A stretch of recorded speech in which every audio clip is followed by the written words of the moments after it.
जो विषय मैं आपके सम्मुख रखने जा रहा हूं, ये मेरी पार्टी का संकल्प है, जिसे नई भाजपा सरकार गठन होते ही इसको पूर्ण करने की दिशा में कदम उठाया जाएगा। देवभूमि की संस्कृति और विरासत को अक्षुण्ण रखना हमारी मुख्य जिम्मेदारी है।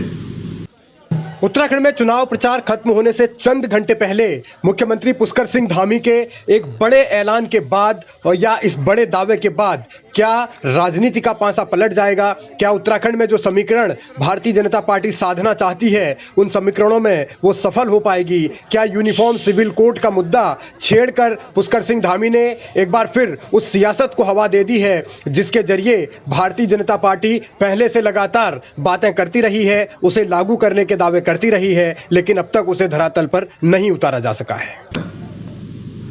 उत्तराखंड की सांस्कृतिक आध्यात्मिक विरासत की रक्षा, यहाँ के पर्यावरण की रक्षा और राष्ट्र रक्षा के लिए उत्तराखंड की सीमाओं की रक्षा, ये तीनों ही आज उत्तराखंड ही नहीं बल्कि पूरे भारत के लिए अहम है। इस दृष्टि से आगामी नई बीजेपी सरकार अपने शपथ ग्रहण के तुरंत बाद न्यायविदों, सेवानिवृत्त जनों, समाज के प्रबुद्ध जनों और अन्य स्टेक होल्डरों की एक कमेटी गठित करेगी, जो कि उत्तराखंड राज्य के लिए यूनिफॉर्म सिविल कोड का ड्राफ्ट तैयार करेगी।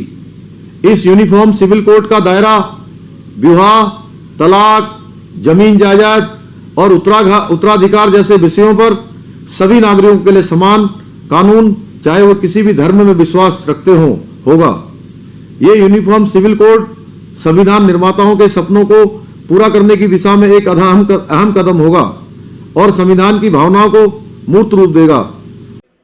यूनिफॉर्म सिविल कोड यानी एक देश एक कानून का मसला भारतीय जनता पार्टी के एजेंडे में पहले से रहा है, लेकिन उत्तराखंड में चुनाव से ठीक 2 दिन पहले इस मुद्दे को लाना क्या भारतीय जनता पार्टी की मजबूरी है या फिर उनकी सोची समझी रणनीति का हिस्सा है? इसको समझना बहुत अहम है, क्योंकि उत्तराखंडियत के मुद्दे को कांग्रेस बार बार उठा रही है, लेकिन मुस्लिम यूनिवर्सिटी के मुद्दे पर जैसे कांग्रेस घिरी, उसी मुद्दे को धार देने के लिए शायद बीजेपी ने यह दांव चला है। सर्वोच्च न्यायालय ने भी समय समय पर इसे लागू करने पर जोर ही नहीं दिया, बल्कि कई बार इस दिशा में कदम नहीं उठाने के लिए भी नाराजगी व्यक्त की है। साथ ही इस महत्वपूर्ण निर्णय में हमें गोवा राज्य से भी प्रेरणा मिलेगी, जिसने एक प्रकार के यूनिफॉर्म सिविल कोड लागू करके देश में एक उदाहरण पेश किया है, जिसका उद्धरण सुप्रीम कोर्ट के माननीय जजों द्वारा भी दिया गया है।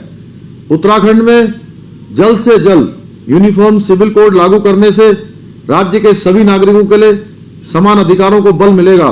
इससे राज्य में सामाजिक समरसता बढ़ेगी, जेंडर जस्टिस को बढ़ावा मिलेगा, महिला सशक्तिकरण को ताकत मिलेगी और साथ ही देवभूमि की असाधारण सांस्कृतिक आध्यात्मिक पहचान को, यहाँ के पर्यावरण को सुरक्षित रखने में भी मदद मिलेगी।